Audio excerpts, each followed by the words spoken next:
సవితమ్మ గారు చంద్రబాబు నాయుడు గారు మెప్పు కోసం ఇలా మెడికల్ కాలేజ్ గురించి దుష్ప్రచారం చేస్తూ ఉంది అని అన్నారు.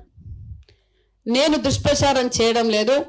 మరి మీరు కూడా మీరేమన్నా పుట్టకతో రాజకీయ కుటుంబం నుంచి వచ్చారేమో నాకు తెలియదు, కానీ నాకు ఫస్ట్ టైం ఎమ్మెల్యేనే, ఫస్ట్ టైం మంత్రే. మా చంద్రబాబు నాయుడు గారు మాకు నేర్పింది సభ్యత, సంస్కారం, అభివృద్ధి మీద మమ్మల్ని రెచ్చిపోమన్నారే తప్ప మాటల్లోనూ అసభ్యకరంగా మాట్లాడడంలోనూ మాకు నేర్పలేదు రోజా గారు. మరి నేను మెడికల్ కాలేజీల గురించి అబద్ధాలే మాట్లాడింటే మీకెందుకంత భయం? 17 మెడికల్ కాలేజీ గురించి చర్చించడానికి మేము సిద్ధంగా ఉన్నాం. మీరు రాజకీయాల్లో కొత్త నేనన్నచ్చు. మరి మీరు పుట్టకతో రాజకీయాల్లో వచ్చినప్పుడు నగర్లో మీరు ఏం అభివృద్ధి చేశారో నేనేం తిరుపతి లెటర్లు అమ్మలేదు.